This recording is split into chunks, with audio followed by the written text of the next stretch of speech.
ओम शांति। আজিৰ তাৰিখ 9 জুলাই 2022 বৰ্ষ। প্ৰাতঃমুৰলী বাপদাদা মধুবন। আজিৰ সাকাৰ মুৰলীৰ সাৰ হৈছে, মৰমৰ সন্তানসকল, তোমালোকে একমাত্ৰ শিৱ বাবাকহে স্মৰণ কৰিব লাগে। কোনো দেহধাৰীক নহয়। জ্ঞানৰ বাহিৰে অন্য কোনো কথা, অন্য কোনো ব্যৰ্থ কথা শুনিবও নালাগে আৰু শুনাবও নালাগে। আজি পিতাই কৈছে যে জ্ঞানৰ বাহিৰে অন্য কোনো ব্যৰ্থ কথা শুনিবও নালাগে আৰু শুনাবও নালাগে। আৰু আজিৰ প্ৰশ্ন, পিতাই সকলো সন্তানক কোনটো কথাত সাৱধান কৰি দিয়ে? পিতাই উত্তৰত কৈছে যে সন্তানসকল পিতাৰ হৈছা, গতিকে ঈশ্বৰীয় শৈশৱক কেতিয়াও পাহৰি নাযাবা। কোনো বিকৰ্ম নকৰিবা। পিতাৰ আগত প্ৰতিজ্ঞা কৰি সেয়া কৰি এৰি দিব নালাগে। পিতাৰ আগত প্ৰতিজ্ঞা কৰি সেয়া এৰি দিব নালাগে। যদি পিতাক পাহৰি যোৱা তেন্তে মায়াই আনন্দ নাইকিয়া কৰি দিব। তেতিয়া বুদ্ধি হাইৰাণ হৈ থাকিব, ভীতিগ্ৰস্ত হৈ থাকিবা। পিতাই কৈছে যে যদি পিতাক পাহৰি যোৱা তেন্তে মায়াই আনন্দ নাইকিয়া কৰি দিব। তেতিয়া বুদ্ধি হাইৰাণ হৈ থাকিব, ভীতিগ্ৰস্ত হৈ থাকিবা, বিকৰ্ম কৰি থাকিবা। বুদ্ধিৰ তলা বন্ধ হৈ যাব। সেইকাৰণে যিহেতু শিৱ বাবাৰ হৈছা, গতিকে শৈশৱক সদায় স্মৃতিত ৰাখিবা। আৰু আজিৰ গীত, বচপন কে দিন ভুলা না দেনা। বচপন কে দিন ভুলা না দেনা। শৈশৱৰ দিনবোৰ পাহৰি নাযাবা। ওম শান্তি। সন্তানসকলে অৰ্থ বুজিলানে? সন্তানসকল সন্মুখত বহি আছে আৰু জানে যে ব্ৰহ্মাৰ দ্বাৰা উত্তৰাধিকাৰ ল'বলৈ আমি তেওঁৰ সন্তান হৈছোঁ, আৰু এইটোও ভালদৰে জানে যে আমি নিৰাকাৰ পৰমপিতা পৰমাত্মাৰ অবিনাশী সন্তান। এতিয়া সন্মুখত বহি আছে, দূৰ হৈ গ'লে বহুত সন্তানে পাহৰি যায়। মিত্ৰ সম্বন্ধীয়, গুৰু গোসাঁই আদিক দেখিলে তেতিয়া এই শৈশৱৰ কথাবোৰ পাহৰি যায়। ইয়াত সকলো সন্মুখত বহি আছে, তেওঁলোকেতো নাপাহৰে চাগৈ।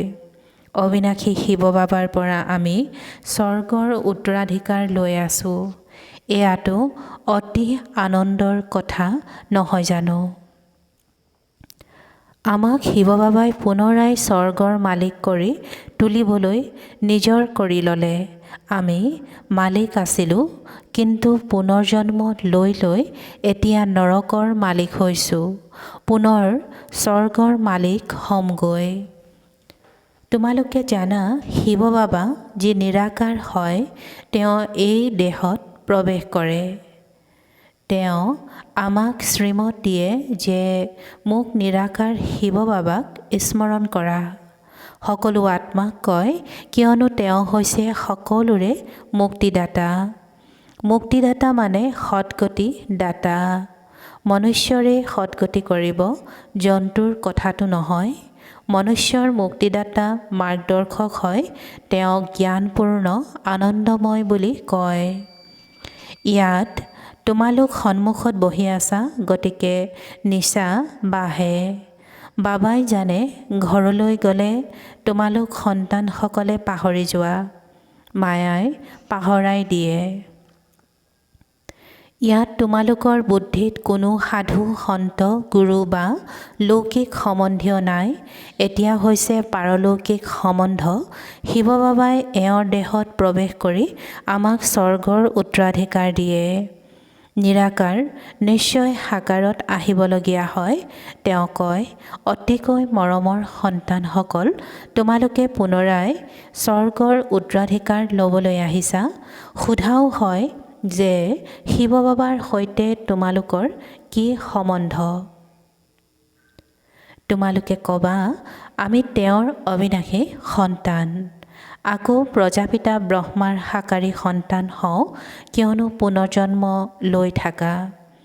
পৰৱৰ্তী জন্মত সকলোৱেতো সন্তান নহ'ব। শৈশৱৰ কথাবোৰ পাহৰি নাযাবা। আমি শিৱ বাবাৰ নাতি ব্ৰহ্মাৰ সন্তান। ইয়ালৈ আহিছা পুনৰাই স্বৰ্গৰ উত্তৰাধিকাৰ ল'বলৈ। এতিয়া নৰকত আছা। তোমালোকে এতিয়া সংগমত আছা। কিমান সহজ কথা। বৃদ্ধাসকলেও ধাৰণ কৰিব পাৰে, এইটো পাহৰিব নালাগে। কিন্তু বহুত আছে যিসকলে বাহিৰলৈ গ'লে পাহৰি যায়। গোটেই দিন পাহৰি থাকে, সেই আনন্দ নাথাকে। তেতিয়া কয় বাবা গম নাপাওঁ কি হয়। বাস্তৱত সন্তানসকলটো অপাৰ আনন্দিত হোৱা উচিত। পিতাই স্বৰ্গৰ মালিক কৰি তোলে আৰু কি লাগে। পিতাক পাহৰাৰ কাৰণে তোমালোক ভীতিগ্ৰস্ত হোৱা, হাইৰাণ হোৱা আৰু বিকৰ্ম কৰা। এয়া কোনো গুৰু আদি নহয়, এয়া হৈছে সত্য পিতা। পিতাই বহি সন্তানসকলক বুজায়, তোমালোক ব্ৰহ্মাৰ দ্বাৰা শিৱ বাবাৰ হৈছা। তেওঁ বাবা, এওঁ বাবা। ইমানবোৰ ব্ৰহ্মা কুমাৰ কুমাৰী আছে, উত্তৰাধিকাৰ ক'ৰ পৰা পায়? শিৱ বাবাৰ পৰা।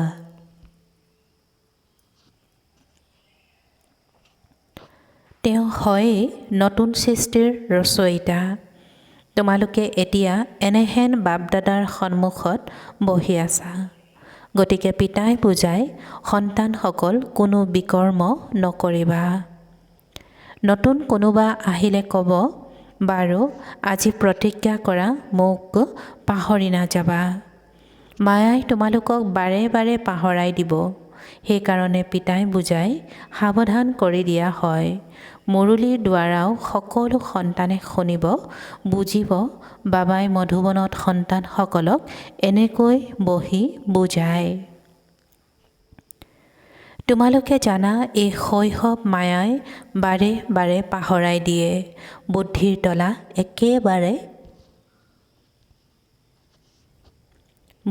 তলা একেবাৰে বন্ধ হৈ যায়। আত্মাই যেতিয়া অতীন্দ্ৰিয় সুখ পায় তেতিয়া আনন্দিত হয়। এনেকুৱা নহয় যে তোমালোকে 84 লাখ জন্ম ভোগ কৰি আহিছা। লাখ লাখ জন্মৰ কথাই নাই। এয়াতো 84 জন্মৰ চক্ৰ। তোমালোকে জানা 5000 বছৰ পূৰ্বে আমাৰ ৰাজ্য আছিল। খ্ৰীষ্টিয়ান বংশৰ 3000 বছৰ পূৰ্বে হেভেন অৰ্থাৎ স্বৰ্গ আছিল। আকৌ নৰক কেনেকৈ হ'ল এয়া কোনেও নাজানে। পিতাই কৈছে যে তোমালোকে জানা 5000 বছৰ পূৰ্বে আমাৰ ৰাজ্য আছিল। খ্ৰীষ্টিয়ান বংশৰ 3000 বছৰ পূৰ্বে হেভেন অৰ্থাৎ স্বৰ্গ আছিল। আকৌ নৰক কেনেকৈ হ'ল এয়া কোনেও নাজানে। পিতাই বহি ভালকৈ বুজায়, ইয়াত শাস্ত্ৰ আদিৰ কোনো কথা নাই। যদি ভুলকৈ বুজা, সংশয় জন্মে, তেন্তে আঁতৰি যোৱা। হেৰ' শিৱ বাবা তোমালোকৰ পিতা, ব্ৰহ্মাও তোমালোকৰ পিতা। শিৱ বাবাই কয়, এই ব্ৰহ্মাৰ দ্বাৰা প্ৰৱেশ কৰি এওঁক সন্তান কৰি লওঁ। পিতাই কৈছে যে শিৱ বাবাই কয়, এই ব্ৰহ্মাৰ দেহত প্ৰৱেশ কৰি এওঁক সন্তান কৰি লওঁ। আকৌ এওঁৰ দ্বাৰা অন্য সন্তানসকলক তুলি লয়। তেওঁলোকক শিক্ষা দি আকৌ স্বৰ্গৰ মালিক কৰি তোলে। স্বৰ্গৰ মালিক আছিল, এতিয়া নৰকৰ হোৱা। তোমালোকে দেখিবলৈ পোৱা আমি পিতাৰ সন্মুখত বহি আছোঁ। আমি সন্তানসকল ককাৰ উত্তৰাধিকাৰী হওঁ। পাৱন নিশ্চয় হ'ব লাগে। পাৱন নোহোৱাকৈ আত্মা উৰিব নোৱাৰে। এয়াতো মনে সজা কথা কৈ থাকে। অমুক নিৰ্বাণ ধামলৈ গ'ল বা জ্যোতিত সমাহিত হ'ল। এগৰাকীও নাযায়। যিসকল ভাৱৰীয়া আছে সকলো ইয়াত হাজিৰ হ'ব লাগে। যেতিয়ালৈকে বিনাশ আৰম্ভ নহয় তেতিয়ালৈকে হাজিৰ হৈ থাকিব লাগে। পিতাই কৈছে যে যেতিয়ালৈকে বিনাশ আৰম্ভ নহয় তেতিয়ালৈকে হাজিৰ হৈ থাকিব লাগে। আত্মাসকল আহিয়েই থাকে। যেতিয়া তাৰ পৰা অহা পূৰা হৈ যায় তেতিয়া যুদ্ধ আৰম্ভ হয়। যেতিয়া তাৰ পৰা অহা পূৰা হৈ যায় তেতিয়া যুদ্ধ আৰম্ভ হয়। তোমালোকৰ ৰাজ্য স্থাপন হৈ যায়। তাৰ পৰাও সকলো আহি যায়। এই সকলোবোৰ কথা পিতাই বহুত ভালদৰে বুজায়। এই সকলোবোৰ কথা পিতাই বহুত ভালদৰে বুজায়। কিন্তু তোমালোকে পাহৰি যোৱা। কিমানে পাহৰি গ'ল, গতিকে আঁতৰিও গুচি গ'ল। ভাল ভাল সন্তান যিসকল পিতাৰ প্ৰতি উৎসৰ্গিত হৈ গৈছিল, ইয়াৰ পৰা যাওঁতে কান্দি কান্দি গৈছিল। তাত গৈ নৰকবাসীৰ সংগ পালে তেতিয়া সকলো পাহৰি যায়। পিতাই সাৱধান কৰি দিয়ে, সন্তানসকল এই শৈশৱক কেতিয়াও নাপাহৰিবা। তোমালোকেতো একমাত্ৰ শিৱ বাবাকহে স্মৰণ কৰিব লাগে। কোনো গুৰু গোসাঁই আদিৰ ফটোও ৰাখিব নালাগে। নিৰাকাৰ শিৱ বাবাৰ ফটোটো উলিয়াব নোৱাৰে। তোমালোক সন্তানসকলক বাবাই এতিয়া ভাল কৰ্ম কৰিবলৈ শিকায়। এনেকুৱা ভাল কৰ্ম অন্য কোনেও শিকাব নোৱাৰে। তোমালোক শ্ৰেষ্ঠ হৈ আছা। শৰীৰ এৰিলেও গৈ উচ্চ সেৱাহে কৰিবা। কিয়নো তোমালোকৰ এতিয়া আৰোহণ কলা, বাকী যিয়ে যিমান পুৰুষাৰ্থ কৰিব। বাবাই তথাপিও কয়, ইয়াত তোমালোক সন্মুখত বহি আছা, ইয়াত শুনা, স্মৃতিত থাকে, আকৌ বাহিৰলৈ গ'লে ততালিকে পাহৰি যোৱা। এনেকুৱাও আছে যিয়ে পৰচৰ্চা, পৰনিন্দা, ওলট পালট কথা শুনি আৰু শুনাই থাকে। জ্ঞান নাই, সেয়েহে ইজনে সিজনক ব্যাহিক অৰ্থাৎ ব্যৰ্থ কথা শুনাই মগজ নষ্ট কৰে। বাবা লৈ যাবলৈ আহিছে। বাবাই কয়, সন্তানসকল মোক স্মৰণ কৰা, তেতিয়া ইমান উচ্চ পদ পাবা। সেইবাবে জ্ঞানৰ বাহিৰে অন্য কাৰো গ্লানি কৰা আদি ওলট পালট কথা নুশুনিবা। পিতাক স্বৰ্গীয় ঈশ্বৰ পিতা অৰ্থাৎ হেভেনলি গডফাদাৰ কয়। স্বৰ্গ স্থাপন কৰোঁতা বিশ্বৰ ঈশ্বৰ পিতা, সকলো মনুষ্য মাত্ৰৰ পিতা এজনেই নিৰাকাৰ। তোমালোক এটা ধৰ্মৰ, যিসকল ব্ৰহ্মা কুমাৰ কুমাৰী হোৱা, পাছলৈ আকৌ অন্য ধৰ্ম বৃদ্ধি হৈ গৈ থাকে। সত্যযুগত এটাই দেৱী দেৱতা ধৰ্ম হ'ব। সকলো বগা অৰ্থাৎ পবিত্ৰ সুন্দৰ হ'ব। তাৰ পাছত ইছলামীসকল আহে। চেহেৰা, চাৰিত্ৰিক বৈশিষ্ট্য একেবাৰে ভিন্ন। বৌদ্ধসকলৰ মুখমণ্ডল চোৱা। সকলো ধৰ্মাৱলম্বীৰ চেহেৰা ভিন্ন ভিন্ন।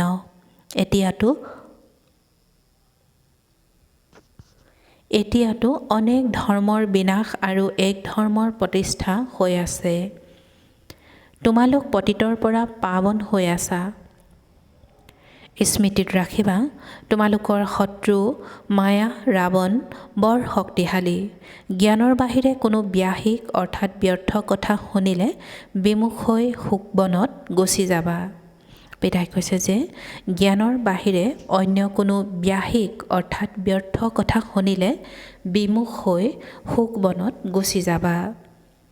বাবাই বাৰে বাৰে বুজায়, তোমালোকৰ কামেই এইটো, পিতাৰ পৰা উত্তৰাধিকাৰ পোৱাৰ যুক্তি শুনোৱা।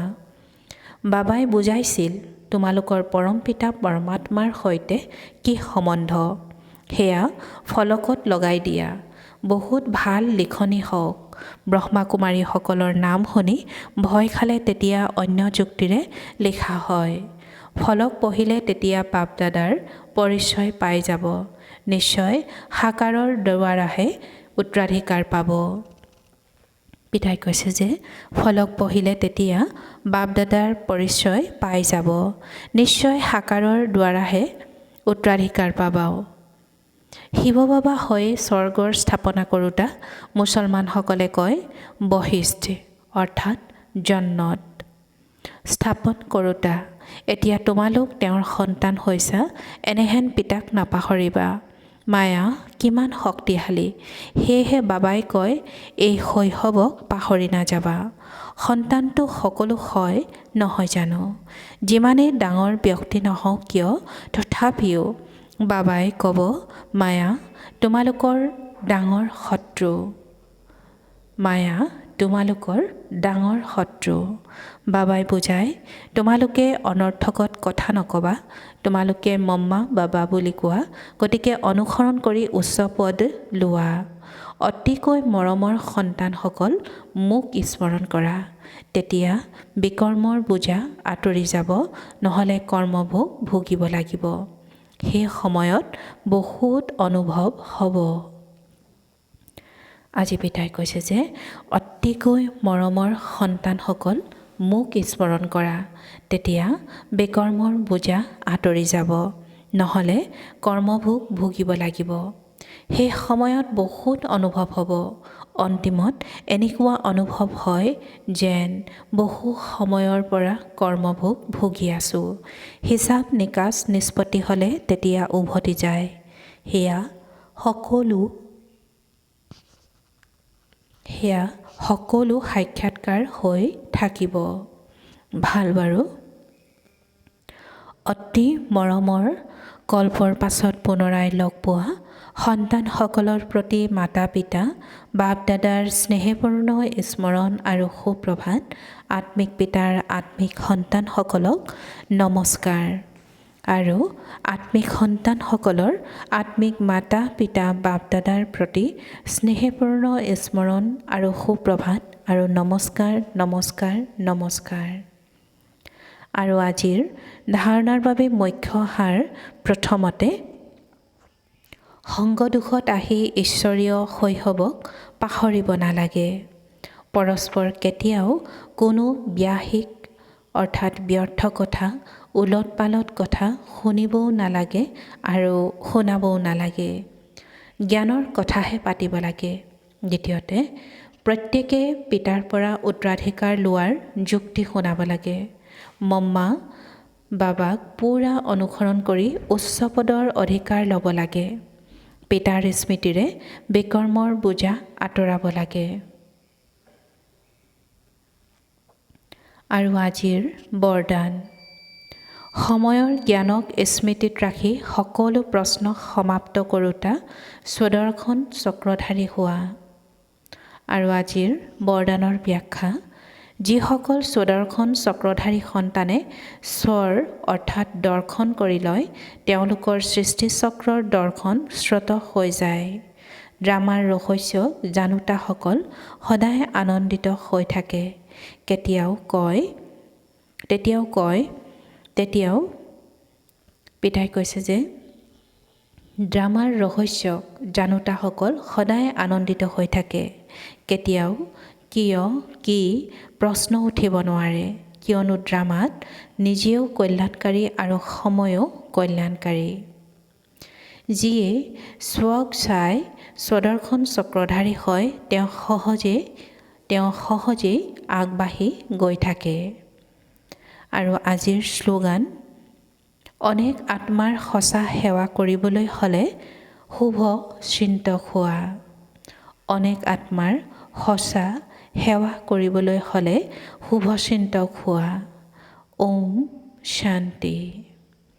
আৰু আজিৰ মাতেশ্বৰীজীৰ অমূল্য মহাবাক্য। জ্ঞান, যোগ, ধাৰণা এই তিনিটা কথাৰ প্ৰতি যিমানেই মনোযোগ দিবা, তেন্তে উন্নতি হৈ থাকিব। সেয়া বাস্তৱিক জীৱনত ধাৰণ কৰিব লাগে। এই অবিনাশী ঈশ্বৰীয় জ্ঞানৰ প্ৰালব্ধৰে অবিনাশী সুখ প্ৰাপ্ত হয়। ইয়াকেই দেৱতা সুখ বুলি কয়। দেৱতাসকলৰতো বাস্তৱত সুখী জীৱন আছিল। এনেকুৱা নহয় যে যেতিয়া তেওঁলোক ব্ৰাহ্মণ আছিল তেতিয়া কোনো শাস্ত্ৰ অধ্যয়ন কৰিছিল। তেওঁলোকেতো স্বয়ং গীতাৰ ভগৱানৰ সহায় পালে। গতিকে মনুষ্যৰ দ্বাৰা ৰচিত শাস্ত্ৰবোৰক আমি কেনেকৈ অনুসৰণ কৰিম? আজি মাম্মাই কৈছে যে এই অবিনাশী ঈশ্বৰীয় জ্ঞানৰ প্ৰালব্ধৰে অবিনাশী সুখ প্ৰাপ্ত হয়। এই অবিনাশী ঈশ্বৰীয় জ্ঞানৰ প্ৰালব্ধৰে অবিনাশী সুখ প্ৰাপ্ত হয়। ইয়াকে দেৱতাৰ সুখ বুলি কয়। দেৱতাসকলৰতো বাস্তৱত সুখী জীৱন আছিল। এনেকুৱা নহয় যে যেতিয়া তেওঁলোক ব্ৰাহ্মণ আছিল তেতিয়া কোনো শাস্ত্ৰ অধ্যয়ন কৰিছিল। তেওঁলোকেতো স্বয়ং গীতাৰ ভগৱানৰ সহায় পালে। গতিকে মনুষ্যৰ দ্বাৰা ৰচিত শাস্ত্ৰবোৰক আমি কেনেকৈ অনুসৰণ কৰিম? এই ঈশ্বৰীয় সুখৰ অনুভৱ এতিয়া বাস্তৱত হৈ আছে। আমি এই দুখৰ সময়ৰ পৰা আঁতৰি সুখৰ সময়লৈ গৈ আছোঁ। সেই দুখৰ সময় এতিয়া আঁতৰি গ'ল। আগতে সুখৰ সময়ত আছিলোঁ। সেই সময় পূৰা হ'ল, গতিকে দুখৰ সময়ত আহিলোঁ। এতিয়া পুনৰাই সেই সুখৰ জগতলৈ আহি গ'লোঁ, য'ত 21 জন্ম সুখত থাকিম। তাৰ পাছত সোনকালে দুখত নাহোঁ। লাহে লাহে অৱনমিত হ'ম। এতিয়া এই দুখৰ সময়ত সদাকালৰ বাবে আঁতৰি গৈ আছে। এতিয়াতো সঁচা অতীন্দ্ৰিয় সুখ থাকিব লাগে। যদিও বা ইয়াত বহুত মায়াবী বিঘিনিও আহিব, তথাপি যিসকলৰ এইটো পূৰা নিশ্চয় জন্মিছে যে পুৰণি সৃষ্টি পাৰ হৈ গ'ল, তেওঁলোকৰ দুখৰ অভ্যাসো হ'ব নোৱাৰে। যদি ক'ৰবাত আভাস হয় তেন্তে বুজিব লাগে ক'ৰবাত নিশ্চয় বিস্মৃতি হৈছে। গতিকে আমাৰো ঈশ্বৰীয় জ্ঞান কেৱল শুনাতে সীমাবদ্ধ নহয়, কিন্তু ধাৰণ কৰি জীৱনত পাৰ্থক্য আনিব লাগে। এইটো যথাৰ্থ মাৰ্গ আমি এতিয়া পাইছোঁ। বাকী এনেকৈ বুজিব নালাগে যে আমি পৰম্পৰা, পিতাই কৈছে যে বাকী এনেকৈ বুজিব নালাগে যে আমি পৰমাত্মাৰ কোলাত আহিলোঁ, গতিকে বছ হৈ গ'ল। কেৱল ইমানখিনি কৰিলে পূৰা প্ৰাপ্তি হ'ব নোৱাৰে। পৰমাত্মাক পাইছোঁ পুৰুষাৰ্থৰ মাৰ্গদৰ্শন কৰিবৰ কাৰণে। এতিয়া সেইটো মাৰ্গত চলি বাস্তৱিক ঈশ্বৰীয় জীৱন গঢ়িব লাগে। বছ এয়াই হৈছে সঁচা সুখ। বহুত মনুষ্যই এইটো প্ৰশ্ন সোধে, যিহেতু আত্মা আৰু পৰমাত্মা দুয়ো অনাদি, তেন্তে আকৌ পৰমাত্মাক ৰচয়িতা বুলি কিয় কয়? পৰমাত্মাক পিতা আৰু আত্মাক সন্তান বুলি কিয় কয়? এতিয়া ইয়াৰ ওপৰত বুজোৱা হয়। পৰমাত্মাও অনাদি, এইটো গোটেই জগতে অৱশ্যে মানেই। তেওঁৰ বাবে এনেকুৱা প্ৰশ্ন উঠিব নোৱাৰে যে পৰমাত্মাক কোনে জন্ম দিলে? নহয়, এনেয়ে সন্তানসকলো অনাদি আৰু অবিনাশী, কিন্তু জগতৰ লোকে এনেকৈ ভাবে যে আত্মা পৰমাত্মাৰ অংশ, গতিকে আত্মাসকলো পৰমাত্মাৰ হৈ গ'ল। এইটো হিচাপত অনাদি বুলি ভাবে। এতিয়া এয়াটো হৈছে তেওঁলোকৰ মত, কিন্তু স্বয়ং পৰমাত্মাৰ দ্বাৰা আমি জানিছোঁ যে পৰমাত্মা পিতা হয় আৰু আমি সন্তানসকল বা আমি আত্মাসকল তেওঁৰ সন্তান। প্ৰথমে পিতা আহে, পাছত সন্তানসকলৰ জন্ম হয়। হওঁতে দুয়ো অনাদি, কিন্তু পৰমাত্মাৰ ভূমিকা প্ৰাপ্ত হৈছে আত্মাসকলক সন্তান কৰি লৈ উত্তৰাধিকাৰ দিয়া। আমি পিতাৰ পৰা সুখ প্ৰাপ্তি পবিত্ৰতাৰ উত্তৰাধিকাৰ লওঁ, কিয়নো আত্মাসকলে এই সুখ শান্তিৰ উত্তৰাধিকাৰ হেৰুৱাইছে। গতিকে পুনৰ তেওঁলোকে ল'ব লাগে। আমি এইটো হিচাপত পৰমাত্মা পিতা আৰু আত্মা সন্তানৰ সম্বন্ধ গঢ়োঁ। বাকী পৰমাত্মাটো স্বয়ং পিতা হয়। তেওঁ সুখ শান্তিৰ সাগৰ হয়। তেওঁৰ সম্পূৰ্ণ জ্ঞান আছে। তেওঁ স্বয়ং দাতা হয়। এইটো হিচাপটো আমি পিতা বুলি কওঁ। এইটো হিচাপতে আমি পিতা বুলি কওঁ। যেতিয়া আমি পিতা বুলি কওঁ তেন্তে নিশ্চয় সন্তানো থাকিব। পিতা বুলি ক'লে সন্তান সিদ্ধ হৈ যায়। যদি পৰমাত্মা নাথাকিলেহেঁতেন তেন্তে দিওঁতা কোন হ'লহেঁতেন? আজি মাম্মাই কৈছে যে যদি পৰমাত্মা নাথাকিলেহেঁতেন তেন্তে দিওঁতা কোন হ'লহেঁতেন? যিহেতু দুয়োটা আছে সেইবাবেতো আমি লওঁতাসকল আছোঁ। গতিকে দুয়োৰে ভূমিকা বেলেগ বেলেগ হয় নহয় জানো?